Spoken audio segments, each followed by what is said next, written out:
All right, welcome in. Recap of this day of the round of 16. Spain eked past Portugal in an Iberian derby, a 1-0, and our final co-host exits the tournament in embarrassing fashion.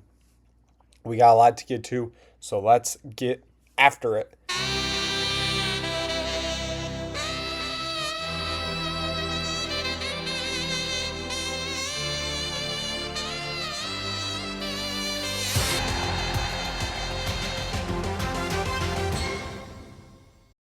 Welcome in to another episode of World Cup Review here on the Nick Burt Sports Network. I am your host, as always, Nick Burt, coming to you about 10 minutes after the United States falls to Belgium 4-1.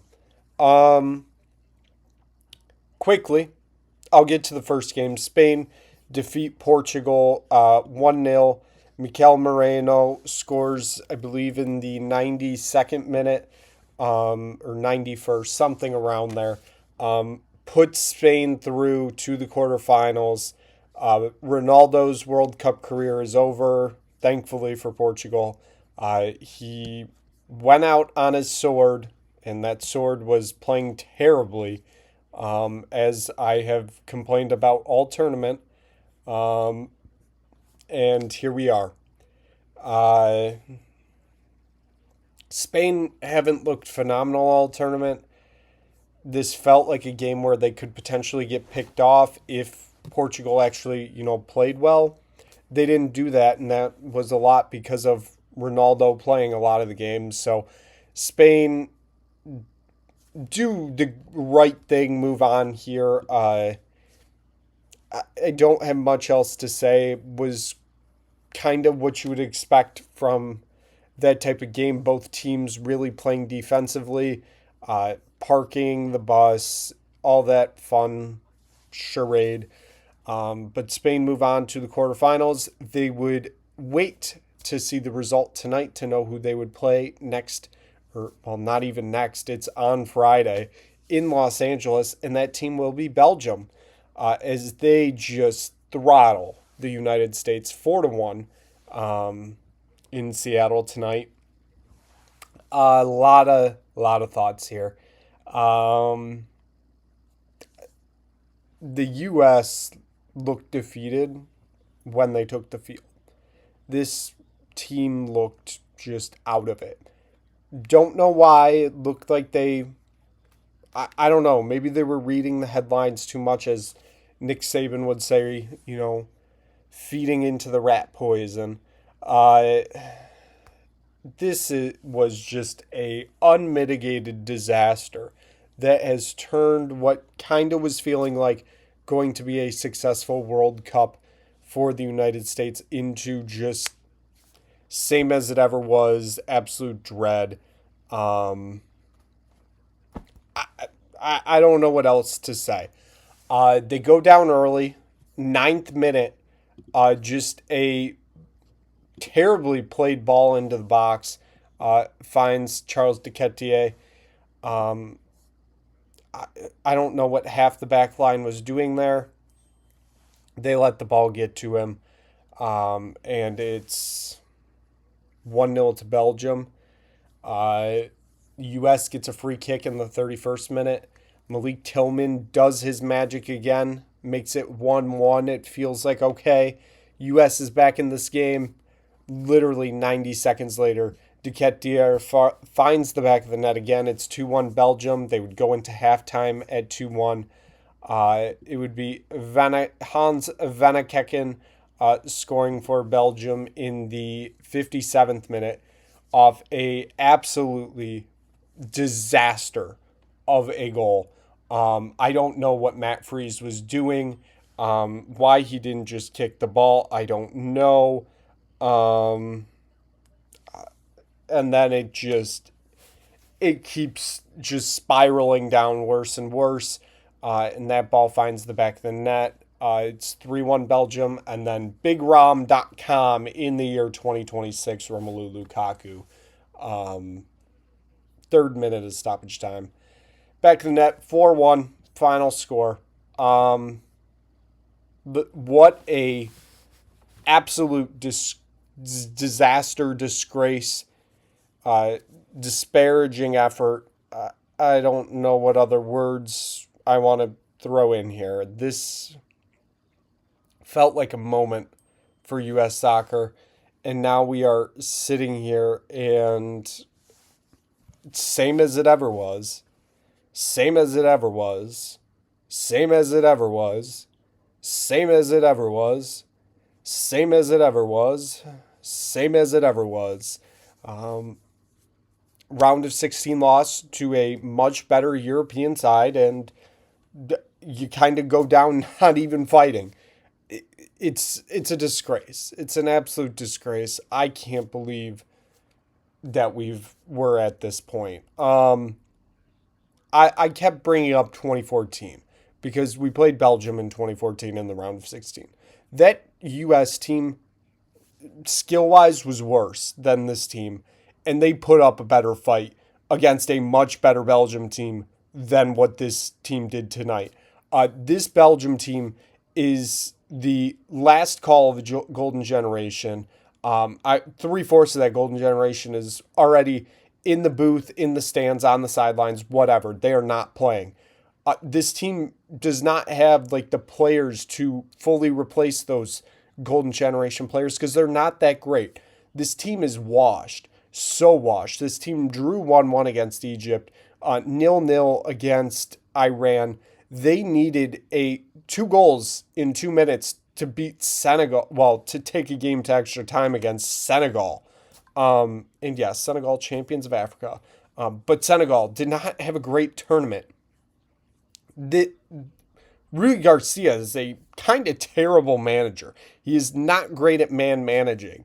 And yet, the U.S. had their pants pulled down by on home field too, just shit the bed. They shit the bed. A absolute disgrace. I don't know what else to say. This has just been the fact this happened.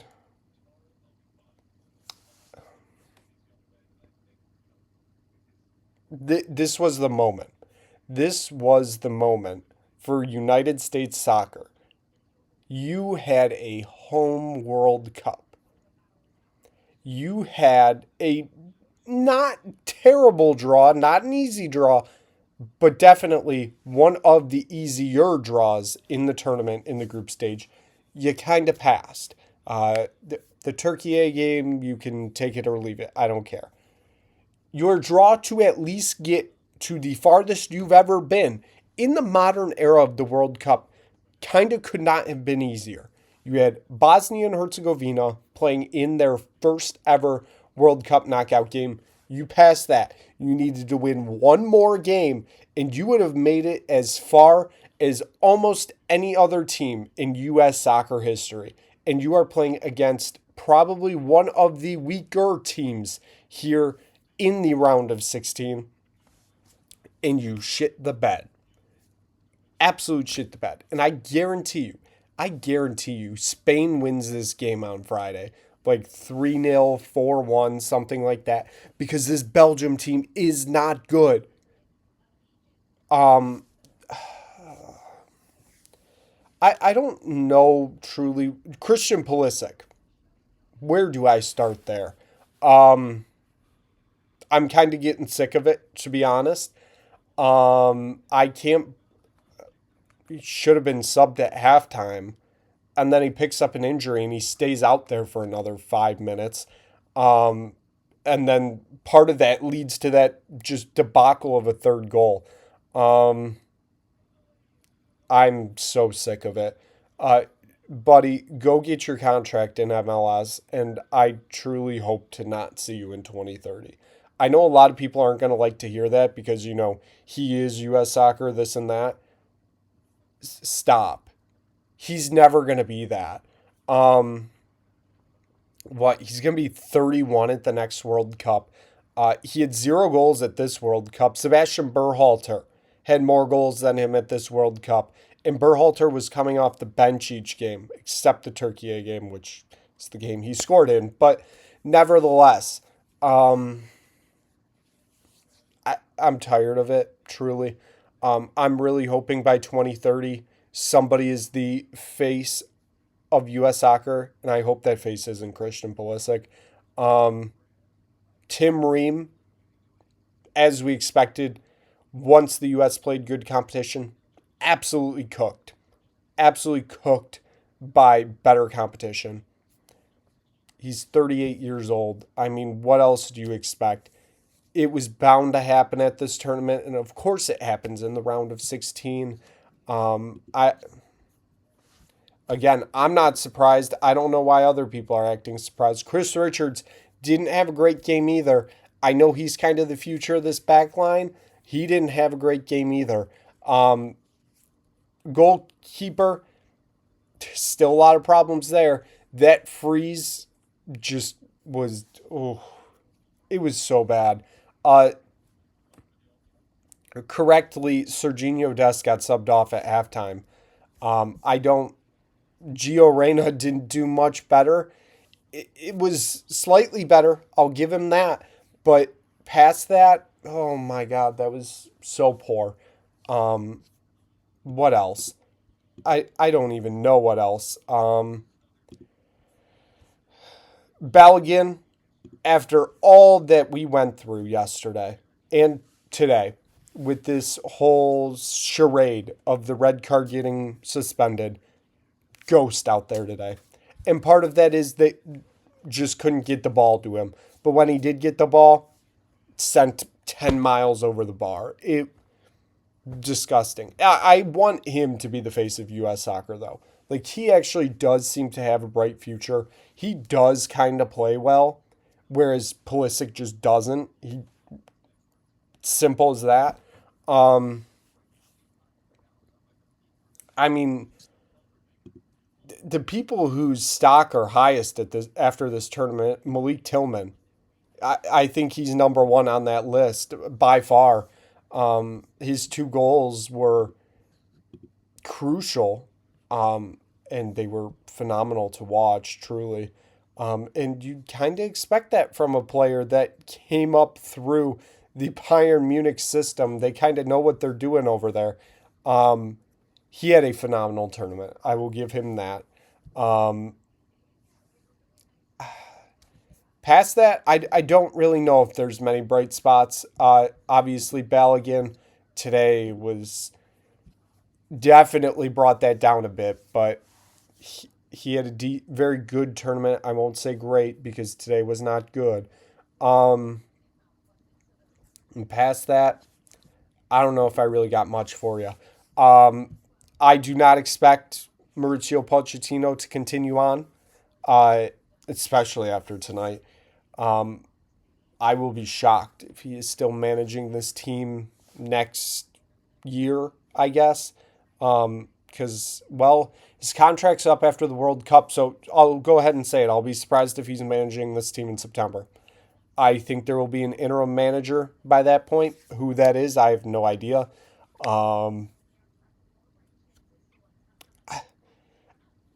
Past that, I don't know. Truly, can't wait. I cannot wait until Roberto Martinez is managing this team.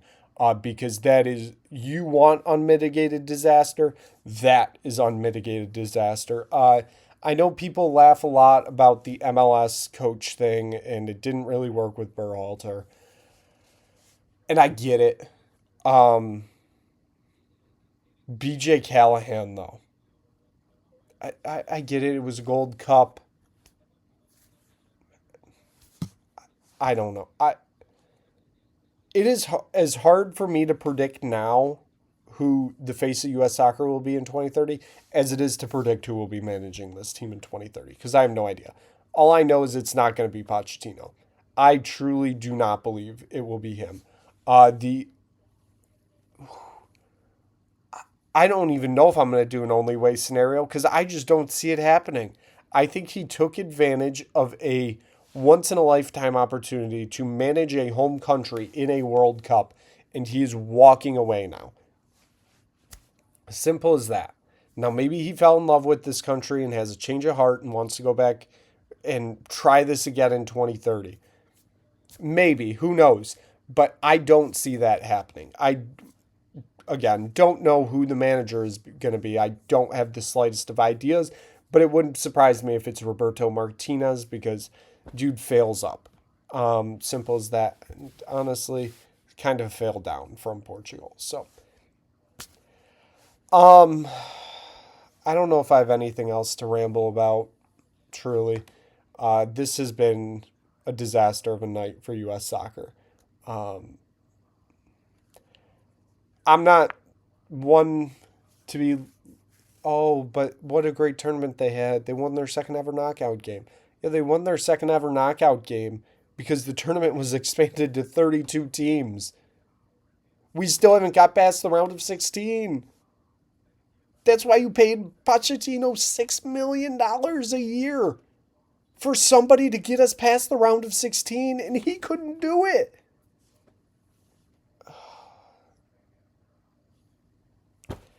Well, that's going to wrap it up for this episode of World Cup Review. Thank you so much for watching. If you just stumbled across this, even though U.S. is out, we stay rolling. We'll be here until the end of the World Cup. So thank you so much for watching. We will see you again very soon. Before I mention it, because I'm not doing a preview. This is it. Argentina will win tomorrow. Cabo Verde put up a better fight against Argentina than the U.S. did against Brazil. Or Belgium, whoever the hell they played. They play at noon against Egypt. They'll win. Switzerland, Colombia. Pray to God Colombia wins and we get a Common Bowl game at Arrowhead on Saturday, I think. That will be absolute cinema. But past that, I got nothing else. So thank you so much for watching. We will see you again soon for another episode here on the Nick Burt Sports Network.